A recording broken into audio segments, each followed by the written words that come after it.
সম্পর্ক হবে তাদের সাথে যাদের ঈমান আছে, সম্পর্ক তাদের সাথে হবে না যাদের ঈমান নাই। সেজন্য আমি দৃঢ় কণ্ঠে বলে থাকি, বাংলাদেশের বন্ধুত্বপূর্ণ সম্পর্ক ভারতের সাথে হতে পারে না, হতে পারে না, পারে। কিন্তু বাংলাদেশে নেতাদের মধ্যে দুই দল দালাল আছে, একদল ভারতপন্থী, আরেক দল পন্থী। যুবকরা, এবার সত্যের কুঠারকে হাতে তুলে নাও, মিথ্যার প্রাচীরে আঘাত করে বলে দাও, বাংলাদেশে কোন পন্থা চলবে না, একমাত্র ইসলামের পন্থা চলবে বাংলার মাটিতে। প্রিয় বন্ধুগণ, বাংলাদেশে বিপ্লব হয় নাই, এটা অভ্যুত্থান হয়েছে। বড় আফসোস, অভ্যুত্থান আর বিপ্লবের পার্থক্য আমরা অনেকে বুঝি না। কোন একটি সিস্টেমকে ঠিক রেখে সরকার পরিবর্তন করাটা অভ্যুত্থান, কিন্তু পুরনো সিস্টেমকে চুরমার করে নতুন ব্যবস্থার উপর রাষ্ট্র গঠন করা হচ্ছে বিপ্লব। আমাদের সিস্টেম চেঞ্জ হয়েছে, সেটআপ চেঞ্জ হয়েছে। কি চেঞ্জ হয়েছে? সিস্টেম। এখন কি চুরি হয়, দুর্নীতি, লুটপাট কমে গেছে না বেড়েই গেছে?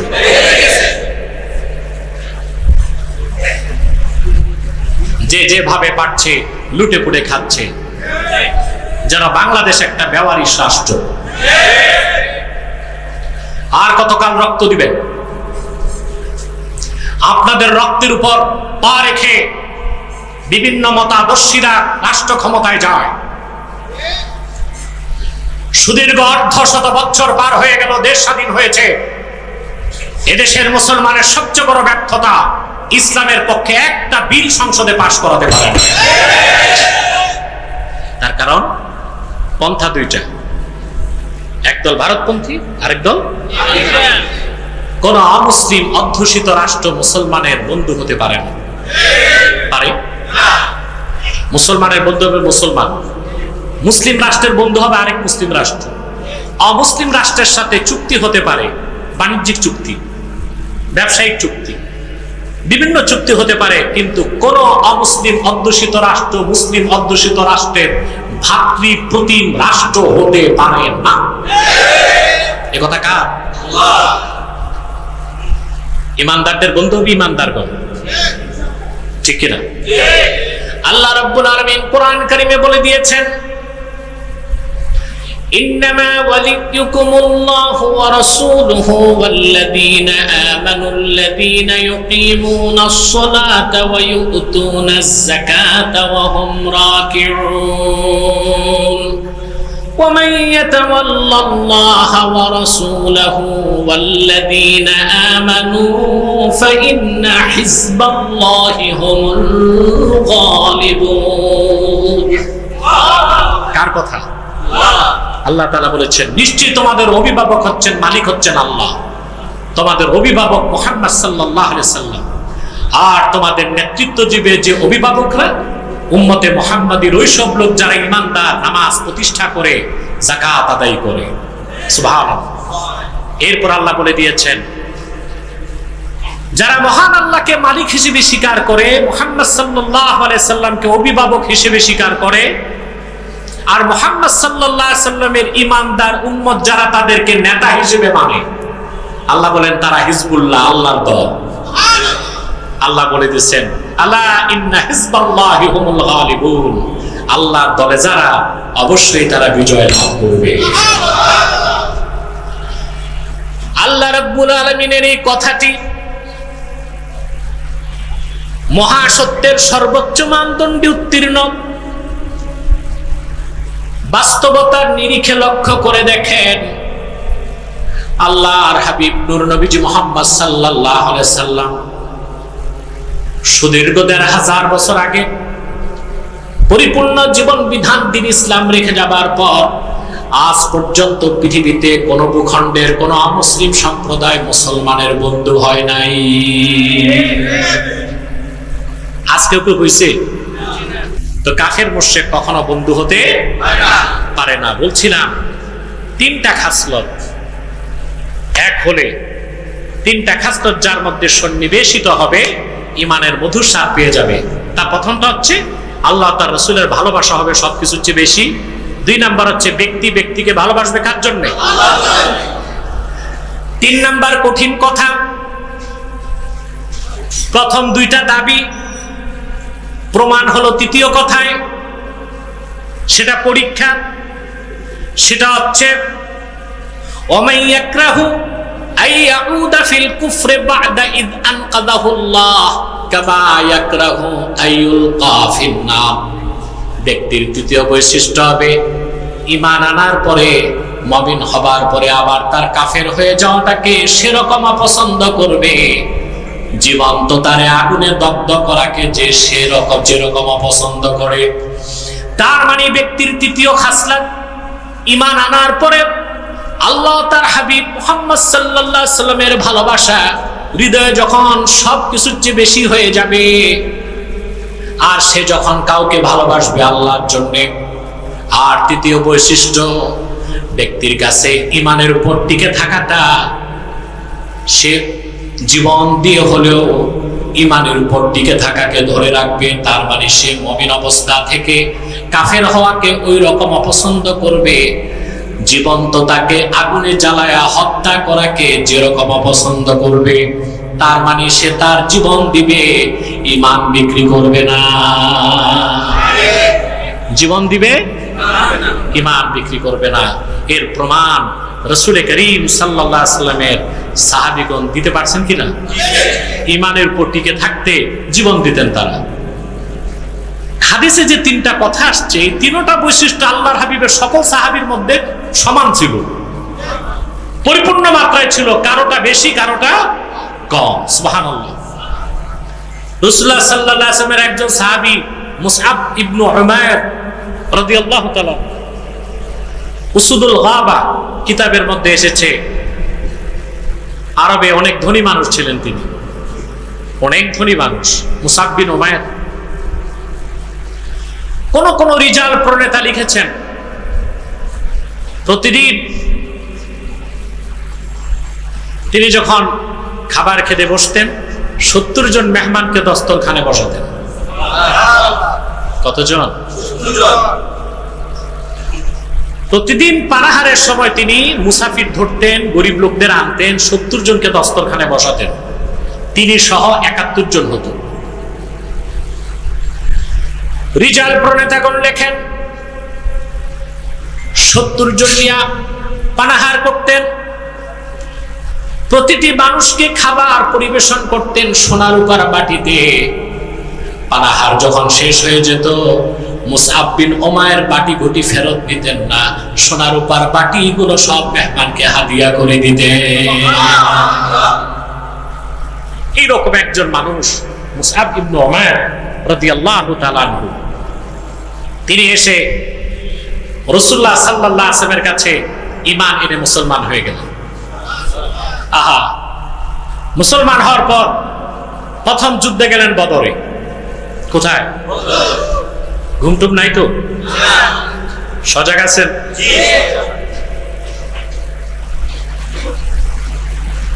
তিনি বদর যুদ্ধে গেলেন। বদর যুদ্ধে মুসআব বিন উমাইরেরই আপন ভাই আমির বিন উমাইর বন্দী হলো। সাহাবায়ে কেরাম তার হাত পা বেঁধে ফেলছেন। সে পরিচয় দিল, আমি তোমাদের সম্মানিত সাহাবী মুসআব বিন উমাইরের ভাই। এটা শুনে সাহাবায়ে কেরাম খাতির করছেন, তার হাতের বাঁধনগুলো ঢিলা করে দিয়েছেন। সকালবেলা যখন মুসআব বিন উমাইরকে বলা হলো, তোমার ভাই বদর যুদ্ধে বন্দী হয়েছেন, তোমার পরিচয় পেয়ে আমরা তার হাতের বাঁধন ঢিলা করে দিছি। মুসআব বিন উমাইর বললেন, আল্লাহর হাবিব মুহাম্মদ সাল্লাল্লাহু আলাইহি ওয়াসাল্লামের বিরুদ্ধে যে অস্ত্র ধরতে পারে ওই রকম কুলাঙ্গার আমি মুসআব বিন উমাইরের ভাই হতে পারে না।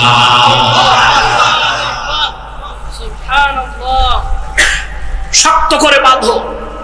আল্লাহু আকবার। তার মা খুব ধনী, নিজেরও মা বলতেছে না, তার মা খুব ধনী, প্রচুর পরিমাণ উচ্চ মূল্যে মুক্তিপণ আদায় করে তারা ছাড়ো।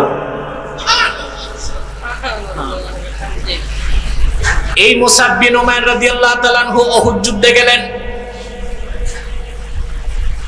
উহুদে তিনি শাহাদাত বরণ করেছেন। উহুদ যুদ্ধে আল্লাহ রাসূলের একটি নির্দেশ অমান্য করার কারণে যে বিপর্যয় এসেছিল, চতুর্দিক থেকে সাহাবায়ে কেরাম আক্রান্ত হয়ে গেলেন, শহীদ হতে লাগলেন। এক সময় কাফেরেরা আল্লাহর হাবিবের সামনে চলে এলো। সাহাবায়ে কেরাম একের পর এক শহীদ হতে লাগলেন। দুইজন সাহাবী সামনের থেকে সরলেন না। একজন আবু উবাইদা ইবনুল জাররাহ, আরেকজন মুসআব বিন উমাইর। এক সময় মুসআব বিন উমাইর কাফেরদের তীরের আঘাতে শহীদ হয়ে গেলেন। যুদ্ধ যখন শেষ, আল্লাহর হাবিবের সামনে মুসআব বিন উমাইরের রক্তমাখা দেহটা রাখা আছে।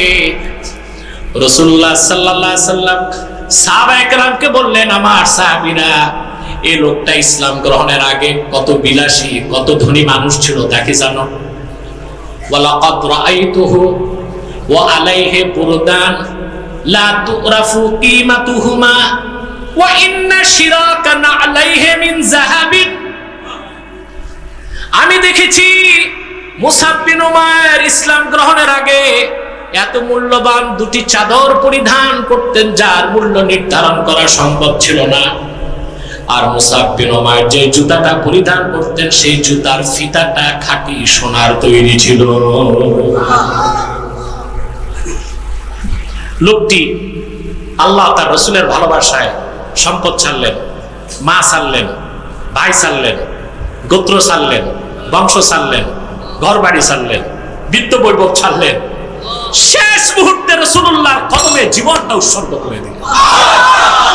সুবহানাল্লাহি বিহামদিহি। আল্লাহর হাবিব সাল্লাল্লাহু আলাইহি সাল্লামের নির্দেশ ছিল, শুহাদায়ে উহুদ তাদের কারো গোসল লাগে নাই, নিজ নিজ কাপড়ে দাফন করার হুকুম দেওয়া হলো। সাহাবায়ে কেরাম এসে বললেন, ইয়া রাসূলুল্লাহ, ইয়া হাবিবাল্লাহ, আপনার জন্য জান কুরবান করলো যে মুসআব বিন উমাইর, তার কাপড়টা এত ছোট, মাথাটা ঢাকলে পা খোলা থাকে, পা ঢাকলে মাথা খোলা থাকে। রাসূলুল্লাহ বললেন, তার মাথাটা ঢেকে দাও কাপড় দিয়ে, আর ইদখের ঘাস দিয়া তার পাটা ঢেকে দাও। মুসআব বিন উমাইরের এই কারণে, এই বৈশিষ্ট্যের কারণে আল্লাহ খুশি হয়ে কোরআনে আয়াত নাযিল করে দিলেন, ফাম্মা মান তাগা ওয়া আথারাল হায়াতাদ দুনিয়া ফাইন্নাল জাহিমা হিয়াল মাওয়া ওয়া আম্মা মান খাফা মাকামা রাব্বিহি ওয়া নাহান নাফসা আনিল হাওয়া ফাইন্নাল জান্নাতা হিয়াল মাওয়া। আল্লাহ তার ভাইকে কটাক্ষ করলেন, আমির বিন উমাইরকে, যে দুনিয়াকে প্রাধান্য দিল, মন যা চাইলো তা করলো, আল্লাহ নির্ধারিত সীমা লঙ্ঘন করলো। আল্লাহ বলে দিলেন তার গন্তব্য জাহান্নাম। ওয়া আম্মা মান খাফা মাকাম রাব্বিহ, আর যে ব্যক্তি অর্থাৎ মুসআব বিন উমাইর যে আল্লাহর সামনে দাঁড়াবার ভয় অন্তরে পোষণ করলো, তার মন যা চাইলো তা থেকে সে নিজকে নিবৃত রাখলো, আল্লাহ ঘোষণা করলেন তার আবাসস্থল হচ্ছে জান্নাত। বলেন সুবহানাল্লাহ। তাহলে ভাইরা, আল্লাহ রাসূল মুহাম্মদ সাল্লাল্লাহু আলাইহি সাল্লামের ভালোবাসা জীবনের চেয়ে বেশি হতে হবে, সকল কিছুর চেয়ে বেশি হতে হবে, ঠিক কিনা বলেন? এই ক্ষেত্রে কোনো ছাড় নাই।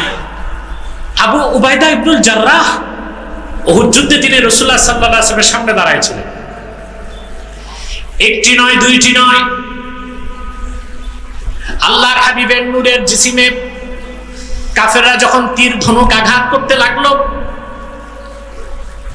আবু উবাইদা ইবনুল জাররাহ তিনি বললেন, ইয়া রাসূলুল্লাহ, ইয়া হাবিবাল্লাহ, আমি সামনে আছি, আপনি ডানে বামে তাকাবেন না, আপনার দিকে ছোড়া প্রত্যেকটা তীর যেন আবু উবাইদার গায়ে লাগে, আপনার গায়ে না লাগে।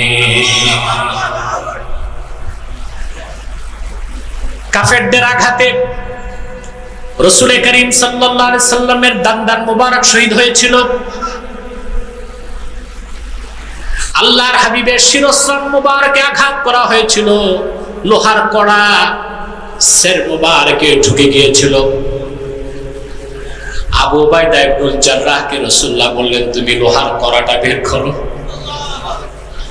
আবু উবাইদা ইবনুল জাররাহ বললেন, চিন্তা করলেন, আমি যদি হাত দিয়ে বের করি রাসূলুল্লাহ কষ্ট পাবেন।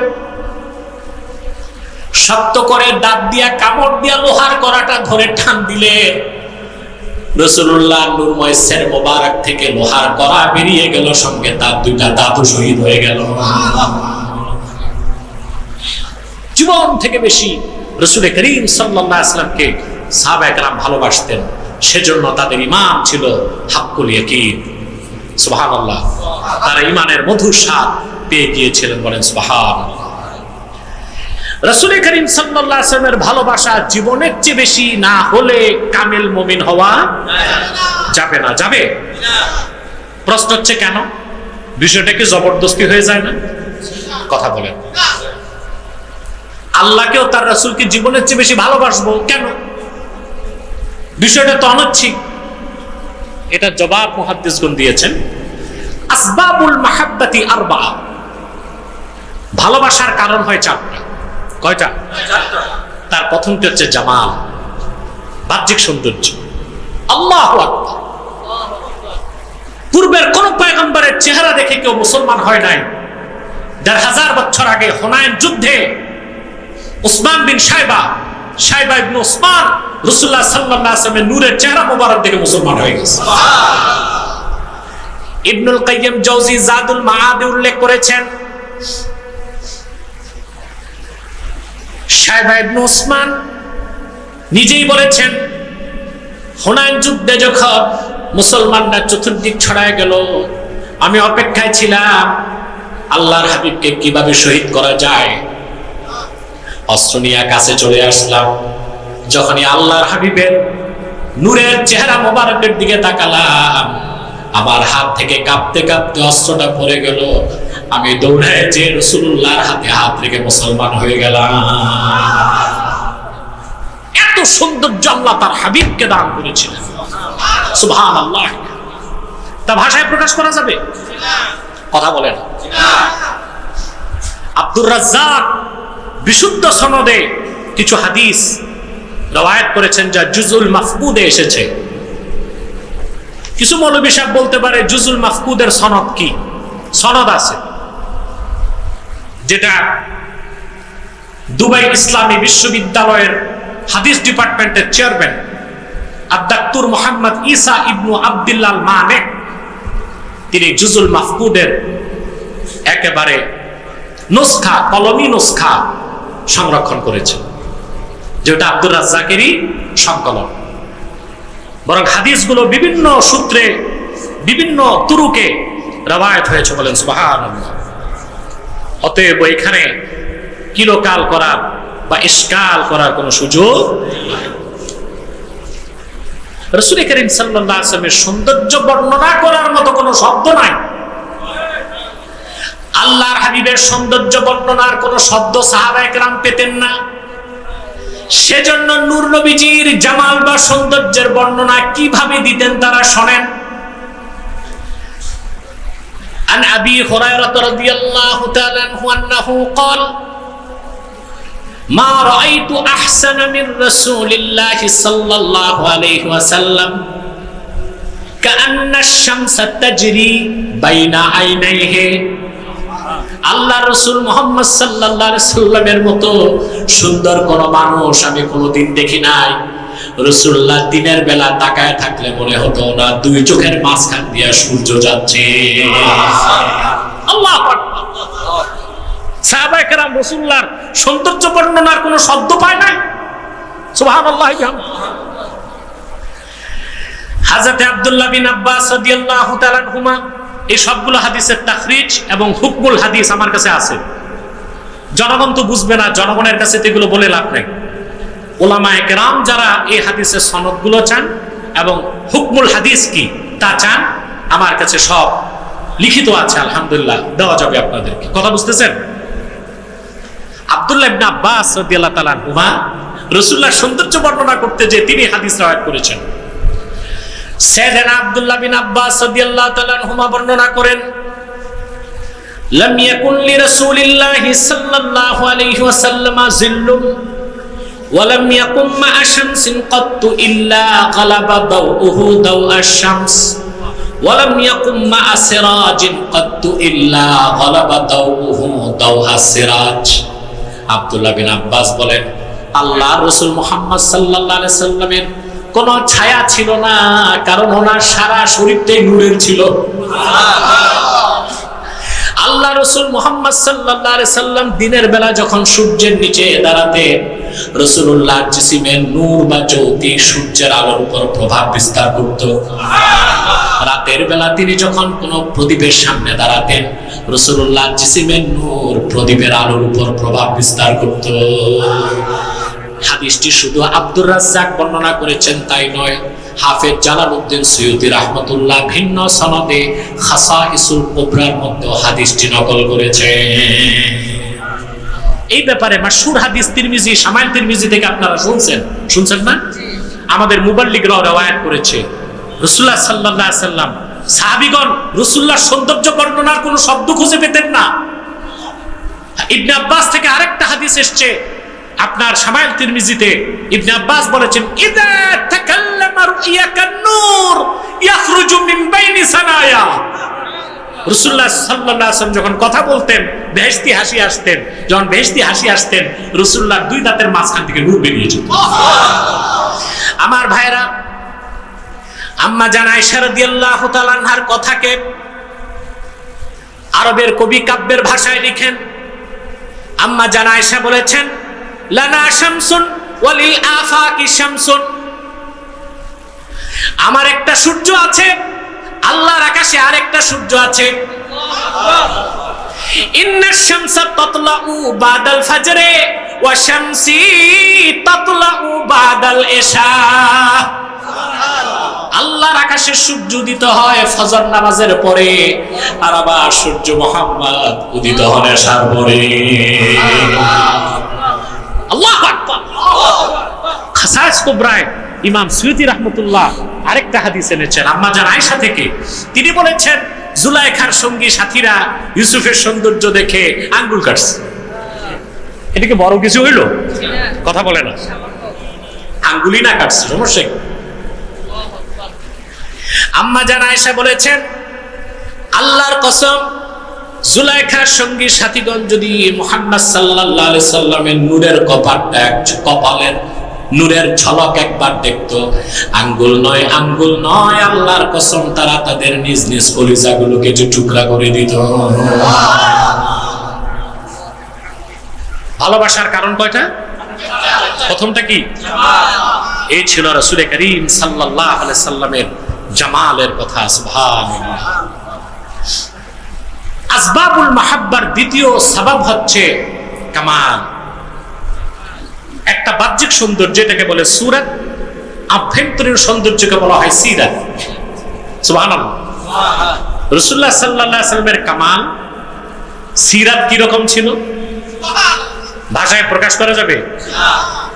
আমাদের ছাত্র মুবাল্লিগ আব্দুর রহমান জাবির এই বিষয়ে কথা বলেছে, শুনেছেন আপনারা। আল্লাহ রাব্বুল আলামিন তার হাবিব মুহাম্মদ সাল্লাল্লাহু আলাইহি সাল্লামের চরিত্রের কথা, কামালের কথা বলতে যে বলেন, ওয়া ইন্নাকা লাআলা খুলুকিন আযীম। প্রিয় হাবিব আমার মুহাম্মদ সাল্লাল্লাহু আলাইহি ওয়াসাল্লাম, কোনো সন্দেহ নাই আপনি সুমহান চরিত্রের উপর অধিষ্ঠিত আছেন। সুবহানাল্লাহ। রাসূলুল্লাহর চরিত্রকে আল্লাহ বলেছেন আযীম। কি বলেছেন? আযীম। জোরে বলেন, আযীম। আযীম এমন বড় জিনিস যা চিন্তা করার মতো মস্তিষ্ক নাই, লেখার মতো কলম নাই, ভাষায় প্রকাশ করার কোনো শব্দ নাই, যা মাপার মতো কোনো যন্ত্র নাই, এরকম সুমহান জিনিসকে বলা হয় আযীম। কোরআন সাক্ষ্য দেয় আল্লাহ রাব্বুল আলামিন আপন কিতাব কোরআনকে বলেছেন আযীম। আল্লাহ নিজেকে বলেছেন আজিম আল্লাহ, তার আরশকে বলেছেন আজিম আল্লাহ, আপন হাবিবের চরিত্রকে বলেছেন ওয়া ইন্নাকা লাআলা খুলুকিন আযীম। এই যে আল্লাহ কোরআনে বলছেন মুসলমান আদর্শ মানবে কার? মুহাম্মদ সাল্লাল্লাহু আলাইহি ওয়াসাল্লাম। কার? কোন মুসলমান যে আল্লাহকে বিশ্বাস করে মুহাম্মদ সাল্লাল্লাহু আলাইহি ওয়াসাল্লামের আদর্শ বাদ দিয়া পৃথিবীর কোন দার্শনিক, কোন নেতা, কোন বক্তা, প্রবক্তা, কোন দার্শনিক, কোন চিন্তাবিদ, কোন রাষ্ট্রনায়কের আদর্শ গ্রহণ করতে পারে না। কুরআনুল কারীমে আল্লাহ রাব্বুল আলামিন বলেন লাকাদ কানা লাকুম ফি রাসূলিল্লাহি উসওয়াতুন হাসানাতুন লিমান কানা ইয়ারজুল্লাহা ওয়াল ইয়াওমাল আখিরা ওয়া যাকারাল্লাহা কাসীরা। আল্লাহ পাক বলেছেন লাকাদ কানা লাকুম ফি রাসূলিল্লাহি উসওয়াতুন হাসানা, মুহাম্মদ সাল্লাল্লাহু আলাইহি সাল্লামের মধ্যেই রয়েছে তোমাদের জন্য সর্বোত্তম আদর্শ। কারণ রাসূলুল্লাহর চরিত্র ছিল সর্বোত্তম, ওনার আদর্শ সর্বোত্তম। যে ব্যক্তি আল্লাহকে চায়, আখিরাতকে বিশ্বাস করে, বেশি বেশি আল্লাহর জিকির করে, বলেন সুবহানাল্লাহ, সে আদর্শ খুঁজবে কই? মুহাম্মদ সাল্লাল্লাহু আলাইহি সাল্লামের মধ্যেই রয়েছে মুমিনদের জন্য সর্বোত্তম আদর্শ।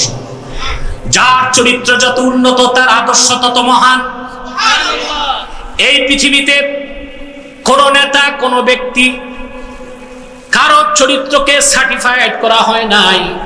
রাসূলুল্লাহর চরিত্রের কথা, সিরাতের কথা, ওনার কামালের কথাকে আল্লাহ সার্টিফাইড করেছেন নিজের ভাষায় ওয়া ইন্নাকা লাআলা খুলুকিন আযীম। আমার আফসোস এই বাংলাদেশি মুসলমানদের জন্য, এরা রাসূলুল্লাহ সাল্লাল্লাহু আলাইহি ওয়াসাল্লামের আদর্শের অনুসরণ করে না, পশ্চিমাদের আদর্শ অনুসরণ করে। পোশাক আশাক, শিক্ষা, সংস্কৃতি